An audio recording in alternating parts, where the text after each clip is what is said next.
Shaking Dub. It's a great day here at KEKFILA's YouTube channel. I am your host, KEKFILA, aka Sage. Today, I am bringing you a late tournament report from August 12th. I was maybe a little down because I didn't do so well, but I'm actually here to talk about two things. I am going to go over the tournament report, so I will have this video segmented a little bit. So maybe half of the video, you'll see the actual tournament report, everything that happened. But today I did want to actually talk about a topic which is long tournaments and really the missing aspect of a top cut experience in larger tournaments.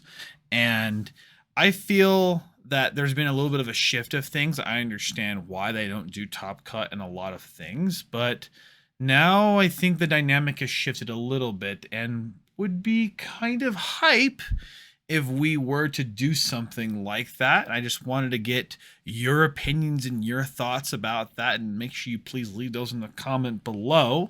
And really, let's just get along with the goo. um, the main thing is I feel like this game is missing a top cut experience, and from a player and a spectator standpoint, it would be really hype.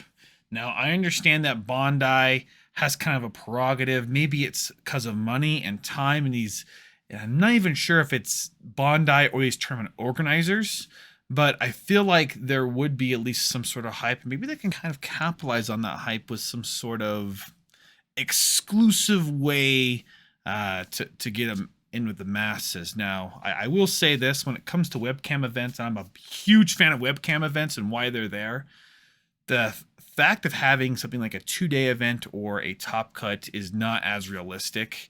I feel like they're trying to just push through webcam events so they can get as many people in.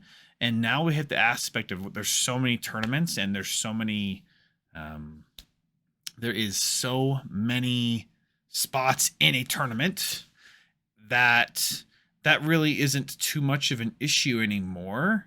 If you haven't tried to get into an online tournament lately, then because you haven't tried, but right now it's really easy if you're able to get in through wait lists. And so getting in isn't really the issue.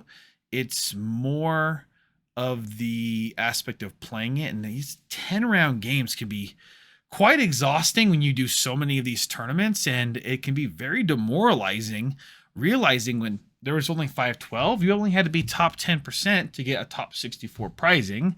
And now it's top 5%, which again, I'm glad there's more people to get that opportunity, but it is harder now to get that top prizing. And the bigger issue here is that X2, still that ranges from 13th place all the way to like 55th place. And X3, you have to get so lucky to get into top 64, those coveted like 8 or 9 spots. And it's really, really challenging for pretty much everybody. And I think some sort of top cut would be good, especially in on or offline events. And now I know a lot of offline events, they have, even the one coming up in November, they have pretty big player pools of 512 plus 1,000 players. And I understand if you're hosting a really big con, maybe that understandably, but when you're doing, like, just for example, Pasadena, when we're going there and you're doing 2 days anyway, the second day is just for site events. That's kind of not hype at all. It feels like they just want to get the event done with. And I wish there's just a little bit more hype behind that. And, the main thing is too, top 16, top 32, I feel is a really weird standpoint. And maybe there's something we can look at with other card games.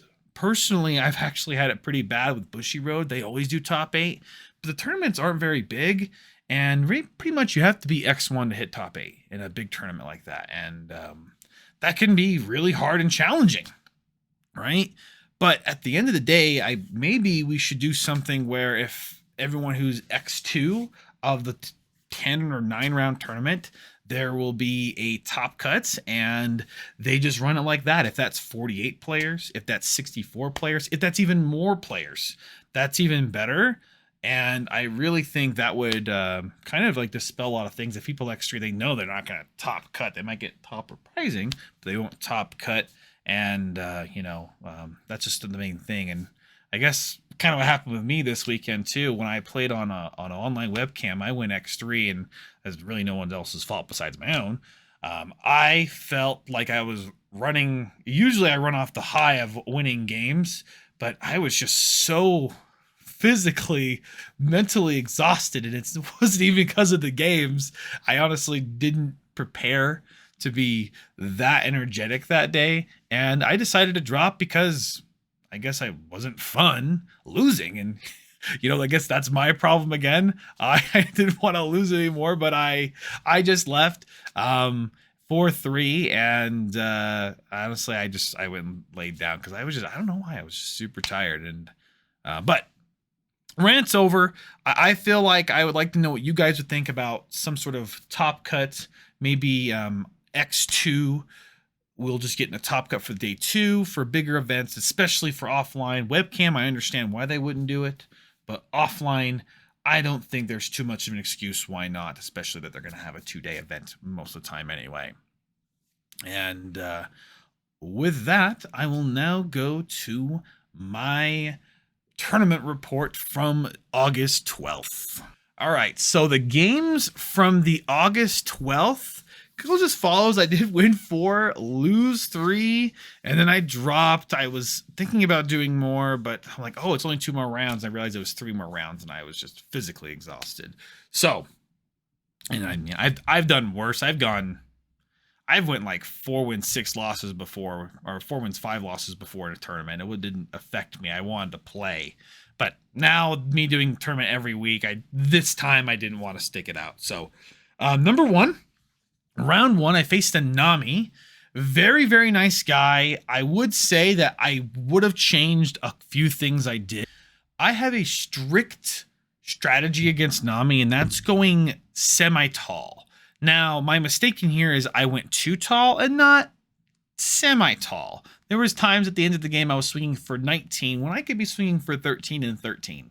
And honestly, swinging for 19 was probably too tall, which he can barely still guard out of. So pretty unfortunate for me. I felt like, honestly, in this game, at one point I had control, and then he hit 2 triggers out of life that made him draw 4 cards, which really impacted pretty much the rest of the end game. So, again, against Nami, find your own strategy. I find going somewhere between medium tall, around 9, 10, 11, 12, 13K swings is great. I would have loved to see one more Mihawk, but honestly, my opponent played really well, and cats off to him for playing well and drawing well.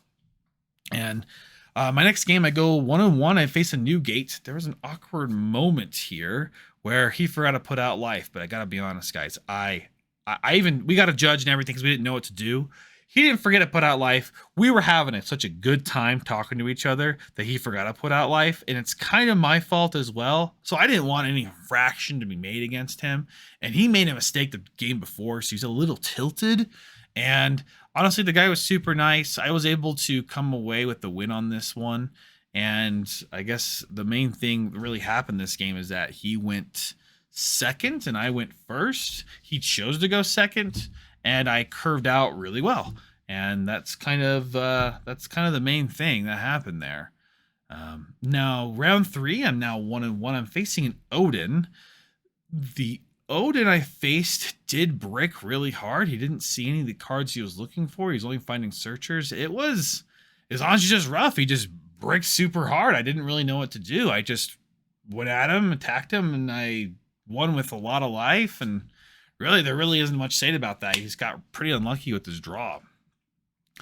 Next, actually, is Rob Lucci. I faced a Rob Lucci. He said he faced a Doflamingo the round before, and he got, or maybe a Croc, some kind of blue. He got triple Mihawked, he said, and he lost because of that. And he's like having flashbacks. Why did I have to face blue twice? And I did double Mihawk him, use other things. I drew really well against him. I gotta say, regardless of whatever he played, I drew really well against this Rob Lucci and was able to take this down. It's a good matchup for me as long as I don't draw bad. And drawing a couple Mihawks is super good in this matchup.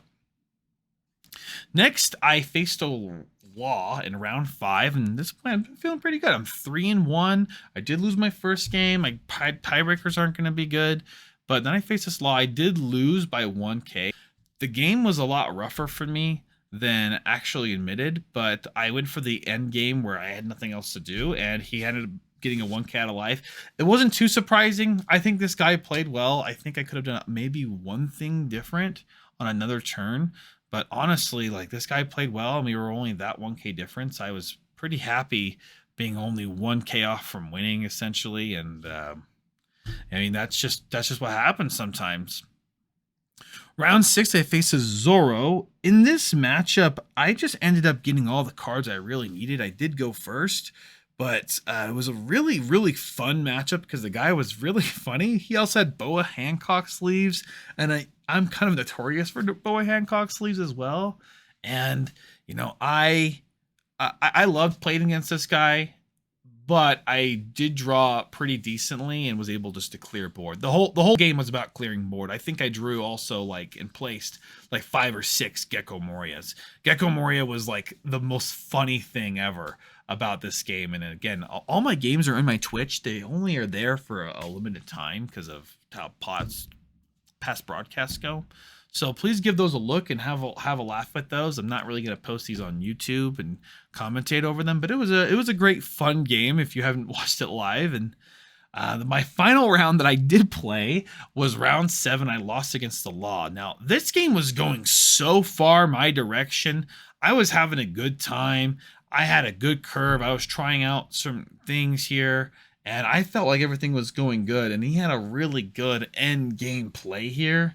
And I could have done maybe one thing different, but honestly, like, the guy had a really good end game play with playing unblockable Luffy. And honestly, I was if I got a love mill out of life, I would have won. But that's like super lucky. That's one card I would have been able to get out of my life. That would have been really good at the very end. But honestly, very, very, very hard game.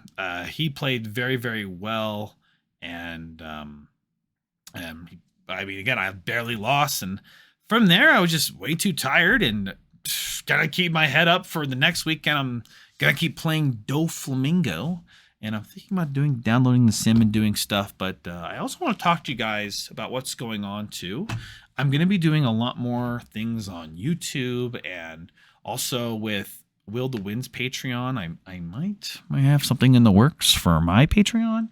I'm working on that. If you guys want to support me, definitely ask me about that. And I want to know what you guys want to talk about as well with that. And this video's gone on pretty long for this topic. And, shout out to everyone who's listened to this video so far. I know you're a true one.